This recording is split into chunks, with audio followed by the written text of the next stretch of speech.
During the Second World War, the Royal Navy developed an interesting kind of aircraft carrier, HMS Unicorn, a unique ship that was developed for one specific role, providing support to proper fleet carriers in the same way that a submarine tender would do for submarines, spare parts and supplies along with maintenance work.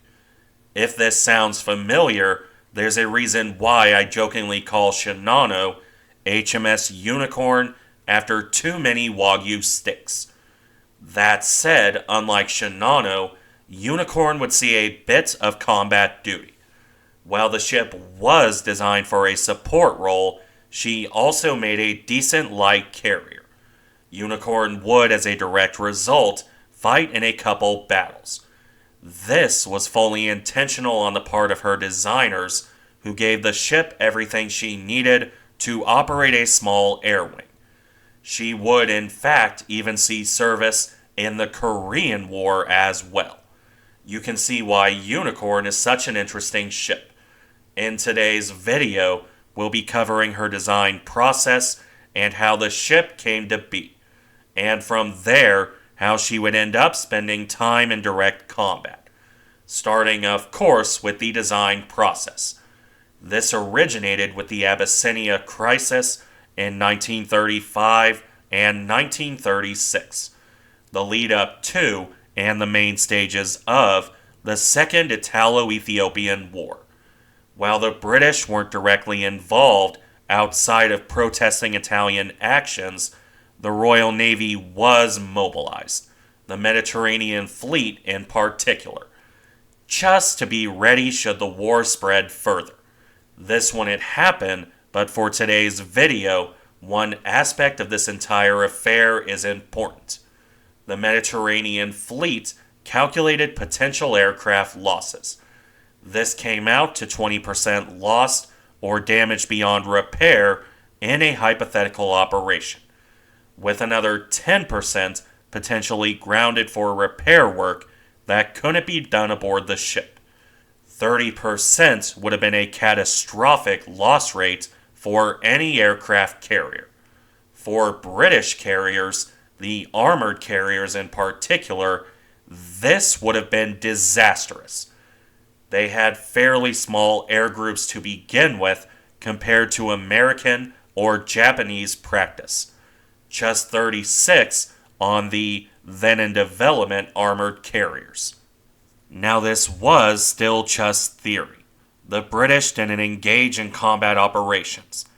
However, the threat was considered serious enough to justify a response, not least because the British were also concerned by other aspects, namely that the fleet lacked sufficient facilities to support forward operations, especially in places like the Pacific.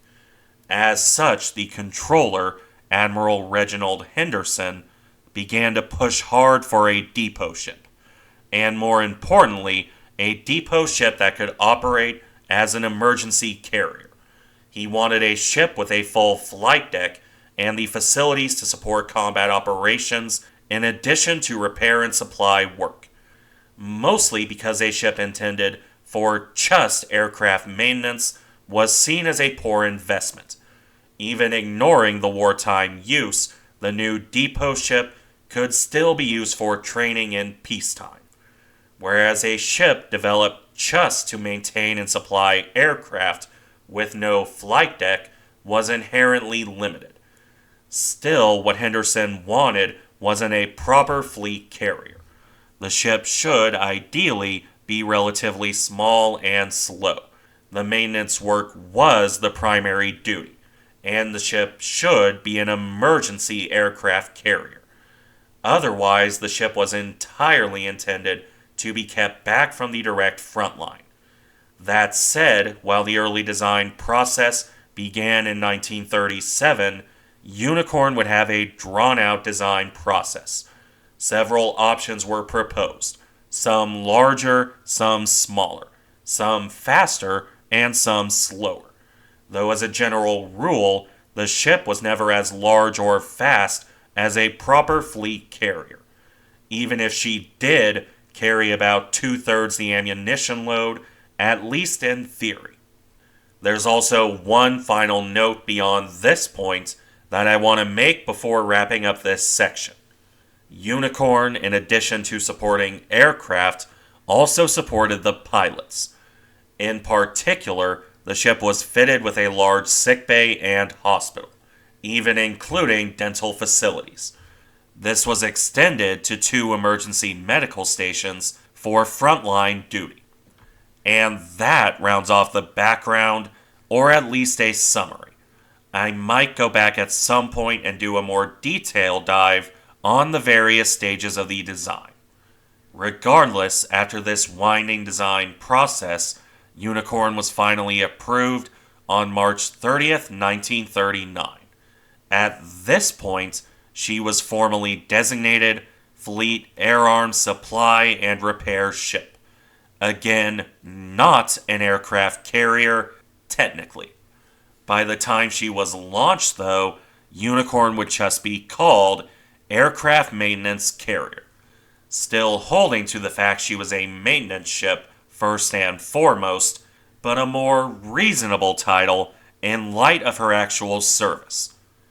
In any event, the ship was laid down by Harland and Wolff on June 29, 1939, with the ship launched on November 20th, 1941. Various delays in her construction kept the ship from being completed until March 12, 1943. Though by this point, the ship was completed as an operational aircraft carrier. Unicorn lacked her full workshop equipment in favor of getting her out sooner. So, with this in mind, what did the British actually get out of this ship? Well, HMS Unicorn, as completed, displaced around 16,500 tons at her standard loading. This went up to 20,300 at the deep load. Alternatively, 13,300 tons standard and 24,000 tons fully loaded. Sources do differ on this point. Either way, Unicorn was smaller than an Illustrious. Those were more like 23,000 tons standard and 28 to 29,000 tons fully loaded. Similarly, the ship was shorter and squatter as well.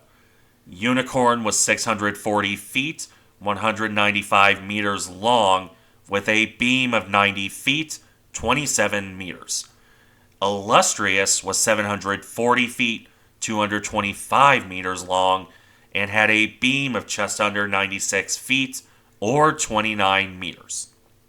On that displacement, Unicorn carried 4 twin 4-inch gun mounts with 2 to a side, for a total of 8 barrels, supported by 4 quad 40mm pom-pom mounts, as well as 12 20mm cannon, split between 2 twin and 8 single mountings. Armor protection, meanwhile, consisted of a 2-inch 51mm thick deck with 3 inches 76mm on the magazines. All of this could reach 24 knots on 40,000 shaft horsepower through 2 shafts, while supporting around 33 aircraft in an active role. When being used as an aircraft ferry, this could range from 50 to 80 aircraft, depending on just how cramped you wanted Unicorn to be. That aside, we can now look at the service history. A bit longer than usual to get here, but Unicorn needed the extra context. Not least because, by entering service in mid-1943, she missed a lot of the early action. As noted, the ship was completed in March of 1943, and from March 12th through May 19th, the ship was preoccupied with working up and training, during which there were multiple crashes as Unicorn's flight deck proved to be hazardous. Armored Carriers notes that Unicorn had airflow issues on the deck. Pilots reported landing on the ship being like falling off a cliff. Still, difficult or not, her pilots did their work, with Unicorn finally cleared for combat duty on May 19, 1943. Though this was just a ferry run, not airstrikes or anything of that nature. Unicorn would sail for Gibraltar as part of an escort for a convoy. In her hangars, the ship had two in classic British style. She carried a load of Beaufighters. Those were dropped off on May 26th, with the ship returning to Britain by the start of June.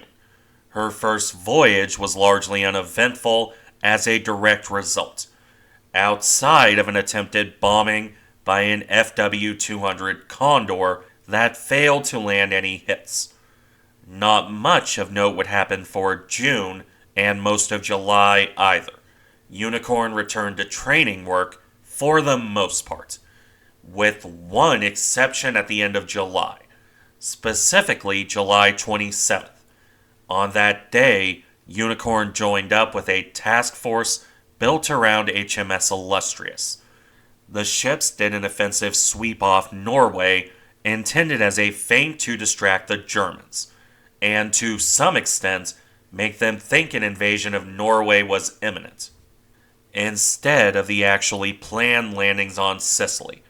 I've touched on this Norwegian feint a couple times now, though more for the battleships than the carriers. And like Anson and Duke of York, nothing happened of note. Unicorn returned home before eventually being sent to the Mediterranean herself. She was assigned to support the landings at Salerno in Italy. For this, Unicorn was primarily a fighter carrier. She was loaded up with 30 Seafires, though the ship also carried 9 Swordfish, a surprisingly large air group, all things being equal. With this air wing, Unicorn left Britain on August 13th of 1943. She arrived at Gibraltar on August 17th, where the carrier would remain for 3 weeks. Yet more training and working up as a final preparation for the invasion itself. This took place on September 9th, with Unicorn joining 4 escort carriers and providing air cover. Each of the 5 carriers were dedicated to operating Seafires, coming out to 109 or 110 fighters, depending on the source. Unicorn, as the largest ship involved, also carried the most fighters. The aforementioned 30 Seafires split between 3 squadrons. Unicorn would serve well enough off Salerno from September 9th through September 13th. Her planes and pilots provided good cover, while the ship herself often provided a useful landing deck for aircraft from the smaller escort carriers.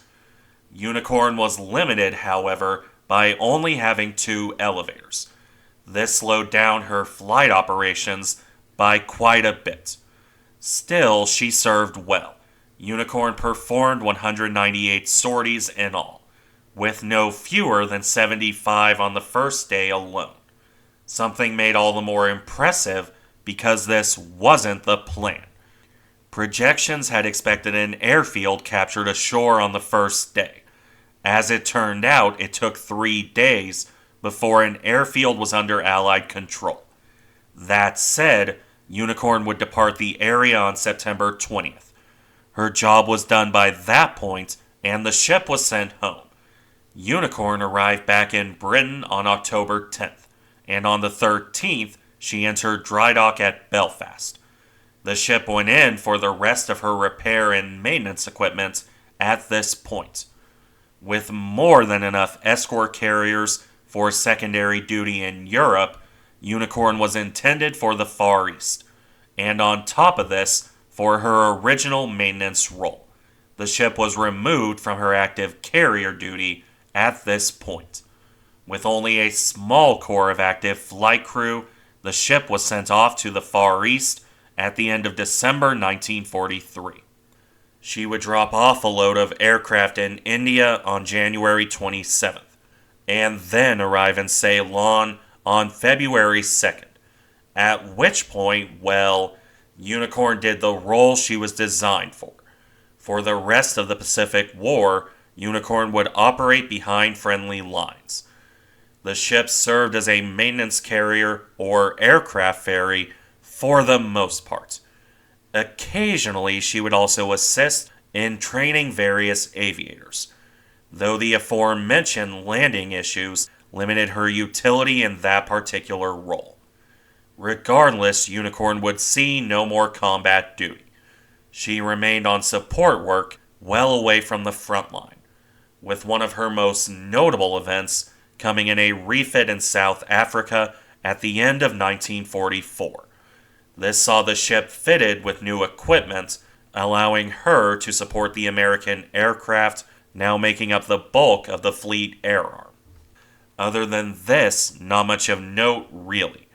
I could go over each different base she sailed to, from India to Australia, but fundamentally, Unicorn didn't get up to much, with one of her only other notable events coming in a ferry run to Australia in January 1945. Notable mostly for the ship loading up every spare aircraft in the Eastern Fleet, 82 planes and 120 engines. Beyond this, nothing much of note, with Unicorn rounding out the war, preparing for potential operations off Japan, with the ship then occupied bringing men and material back to Australia from August 1945 through November, after which, in December 1945, Unicorn was sent home. She was promptly decommissioned and put into reserve in January 1946, surplus to requirements at this point.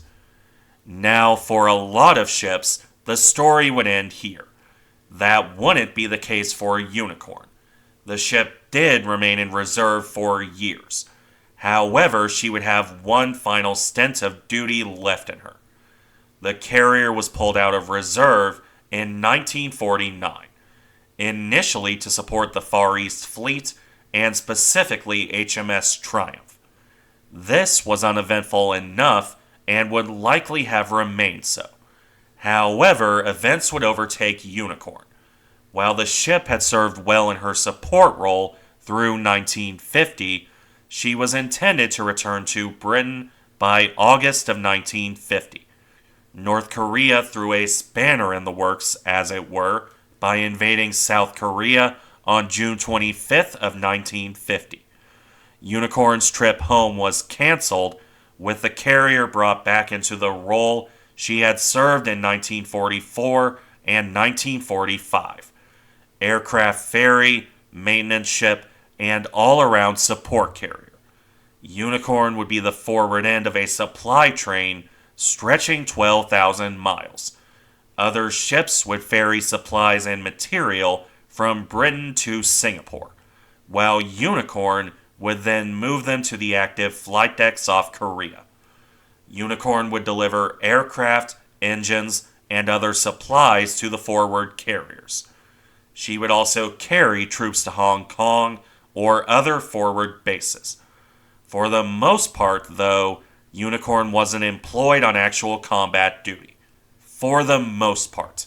In September 1951, Unicorn would do the distinctly not aircraft carrier role of shore bombardment, specifically firing at North Korean coast watchers. 16 salvos were fired, with at least 3 finding enemy targets. Her 4-inch guns weren't exactly meant for this, of course. But then Unicorn did it anyway and earned a unique place in history as a result. After this, however, the ship returned to more usual work, aside from an oopsie moment in early October when returning to Japan. The ship managed to catch power cables while returning to port. Unicorn was an infamously tall ship, and the tide was high enough that her mast caught the cables. After this, the ship had a much less eventful time. She rounded off 1951 on a refit, and then spent early 1952 on more support duty. She would spend a couple periods off Korea as a spare flight deck, but her actual combat work was limited. Ultimately, Unicorn wouldn't see any more direct action of note.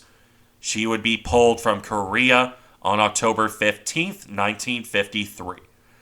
Various plans to modernize the ship were dropped on grounds of cost, with Unicorn placed in reserve at the end of 1953. She would finally be scrapped in 1959, having lasted quite long for such a unique ship. Thank you for watching. Remember to like, comment, and subscribe if you enjoy the content, and I'll see you in the next one.